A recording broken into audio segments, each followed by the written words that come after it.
আস্থার সংকটকেই উপজেলা নির্বাচনে ভোটার উপস্থিতি কম হওয়ার প্রধান কারণ হিসেবে দেখছেন সাবেক নির্বাচন কমিশনার ও নির্বাচন বিশ্লেষকরা।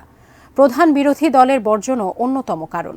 জনগণের আস্থা ও তাদের ভোট কেন্দ্রে ফিরিয়ে আনতে সরকার, রাজনৈতিক দল এবং নির্বাচন কমিশনকে উদ্যোগ নেওয়া জরুরি মনে করেন তারা। আরিফ জামালের রিপোর্টে বিস্তারিত।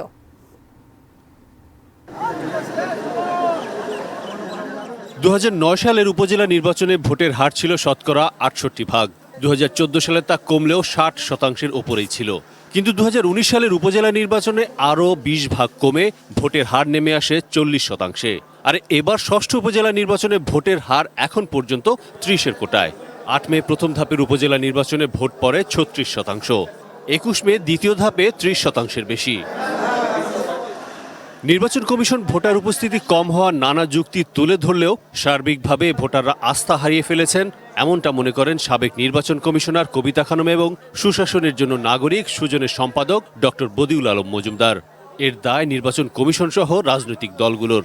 এই যে নির্বাচন বর্জন আর ভোট পড়ার হার, এটা আমি মনে করি এটা আস্থার সংকটের কারণ। অনেক ভোটারের মধ্যে এই ধারণা হয়েছে তারা ভোট কেন্দ্রে যেতে পারবে কিনা, গেলেও ভোট দিতে পারবে কিনা, এবং ভোট দিলেও এটা ভোট সঠিকভাবে গণনা হবে কিনা। বহিষ্কার করার কারণে হয়তো তাদের যে ভোটাররা তারা হয়তো সেইভাবে স্বতঃস্ফূর্তভাবে আসার আগ্রহ পাচ্ছে না। আবার আওয়ামী লীগেরও তো অনেক ভোটার আছে, তা কেন আসছে না ভোট কেন্দ্রে? বাংলাদেশের জনগণ যেখানে ভোট পাগল ছিল, ভোট যে দেশে একটা উৎসবের মতো, সেখানে নির্বাচনে ভোটারের এই খরা ভবিষ্যতের জন্য নেতিবাচক আশঙ্কার বার্তা দেয়। এর পরিণতি আমরা যে মহাতীর সৃষ্টি করব না, আমরা এই যে অন্য ভয়াবহ দিকে যাব, সেটাই এখন দেখার বিষয়। নির্বাচন ব্যবস্থা থেকে জনগণের মুখ ফিরে নেওয়ার যে সংস্কৃতি, তা কাটানো জরুরি।